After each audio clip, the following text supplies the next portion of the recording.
Oi, gente, tudo bem? Hoje eu quero falar sobre First Time, da K. Peixoto, que eu peguei no Encha Seu Kindle do ano passado. Eu peguei a trilogia toda, na verdade, mas eu só li esse, por enquanto. Então, Hope, ela é a nova fisioterapeuta do time dos sonhos dela, de futebol americano, que é o Gorilas, e é também o time onde o vizinho barulhento e galinha dela joga há muito tempo.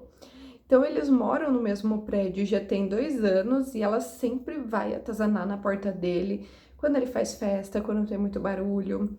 Enquanto o Christopher é um jogador padrão, normal, que a gente está acostumado, que adora sair transando por aí, mas pelo menos não engana ninguém, né? Consciente, tipo, apesar de sempre ter problemas com a mídia, já que as pessoas ficam tentando ganhar fama em cima dele, principalmente as mulheres com as quais ele se envolve.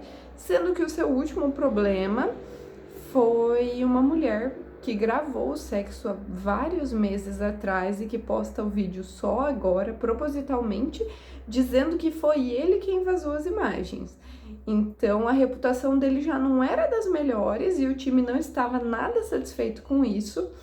E eles vieram e acabaram sugerindo que ele contratasse uma atriz desconhecida, iniciante e tal, para fingir um relacionamento com ele, já que o Gorilas não quer renovar o contrato dele por causa dessas imagens, por causa dessa visão que o público tem dele. Só que ele sempre sonhou em jogar e se aposentar nesse time, tipo, esse é o time dos sonhos dele, ele não quer trabalhar em nenhum outro.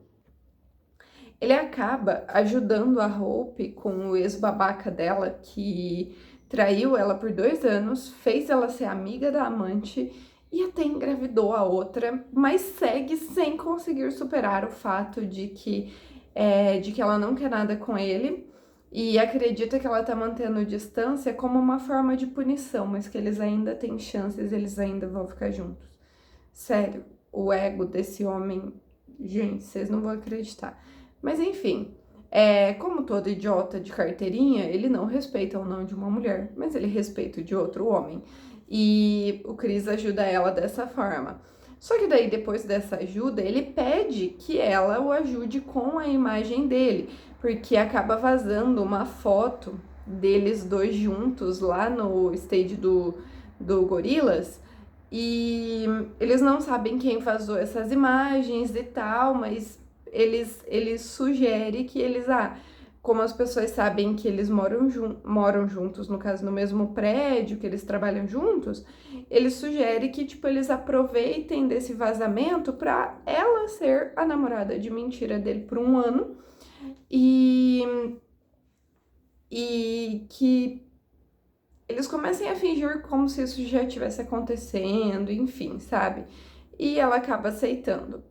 E, obviamente, eles começam a interagir mais, eles vão se conhecendo mais, porque eles não se conheciam, e as coisas vão mudando conforme isso acontece.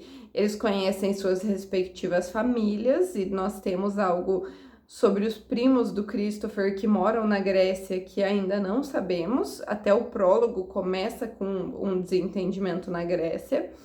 E ele também descobre mais sobre a relação tóxica que ela teve com o Paul, que é o ex dela, como a mãe nunca quis ela e como o pai e ela sofrem por causa disso. Eles aceitam uma proposta de publicidade juntos para uma marca de lingerie, o que atiça ainda mais um tesão que já estava ali, que ninguém queria admitir que existia, e leva a uma pegação pesada quando eles estão indo para casa, apesar de logo depois a Hope sair correndo sem saber lidar com isso e eles fingirem que nada aconteceu. Só que perto do aniversário deles, porque ele faz aniversário dia 1º de setembro e ela dia 2, o Chris descobre que o avô dele, que mora na Grécia, teve um pequeno susto ali envolvendo um hospital, não sei, um início de infarto, algo assim. E a família vai até Mykonos para ver ele, já que eles não voltam para lá desde o acidente do Christopher quando ele era adolescente, 15 anos atrás. Os primos dele faziam muito bullying com ele e quando eles perceberam que ele não contava para ninguém, eles foram ficando mais ousados, o que acabou ocasionando um acidente onde ele caiu de costas em uma pedra.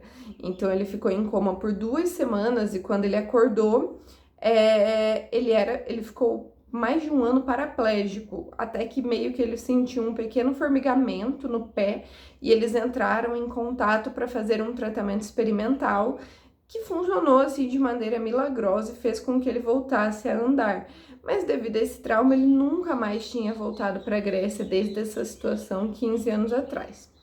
Nessa viagem, o Christopher e a Hope se aproximam ainda mais e eles acabam transando, o que acarreta toda uma mudança de comportamento, já que para essa família, no caso a família dele, o contato físico e as demonstrações espalhafatosas de amor assim são muito presentes. E ele faz uma festa de aniversário surpresa para ela, com a ajuda da mãe dele, que é apaixonada por ela. Mesmo ela tendo percebido que não era de verdade, ela já sabe que eles vão ficar juntos. E chega a ser engraçado, porque, tipo, você vê eles super juntos, mas com ele ou ela pensando que, em um ano esse acordo vai acabar. Sendo que, gente, em um mês de fake dating, eles já estão claramente rendidos. Quando eles vão para casa, eles seguem juntos, apesar de ainda ficarem pensando nesse prazo de um ano do acordo. Só que eles têm uma surpresa bem inesperada. O Christopher, ele tem uma filha de 8 meses de idade que é deixada com eles pela melhor amiga da mãe, que teve uma noitada com ele, sem nem saber quem ele era, na noite em que ela recebeu o diagnóstico de leucemia. Só que ela evitou o tratamento durante toda a gravidez por causa dos efeitos que isso poderia ter na bebê. E ela só começou depois que ela nasceu, só que faleceu alguns meses depois. Deixou a filha com a melhor amiga, que até tentou por um tempo, mas não tinha condições financeiras e decidiu buscar a ajuda do Christopher. A Hope assume essa nova responsabilidade com ele, mesmo em dúvida de como serão as coisas e morrendo de medo de quando eles terminarem ela ter que se afastar dos dois, né? Só que uns dias depois o Chris assume todos os seus sentimentos, pede ela em namoro de verdade e obviamente, né, ela aceita, pra pouco tempo depois, na final do Super Bowl, quando eles ganham, ele pedir ela em casamento. E assim, gente, apesar de ser aquela história clichê que a gente já conhece, além de eu ter me conectado demais com esses dois personagens, com esse livro que eu li, tipo, numa sentada no domingo, o que eu gostei muito é que eles dialogam. Parece tão simples, mas a gente não vê isso nos romances, principalmente no fake dating. A gente sempre vê um término escabroso, sem nenhum diálogo, e depois eles voltam atrás e conversam porque algum amigo falou pra conversar.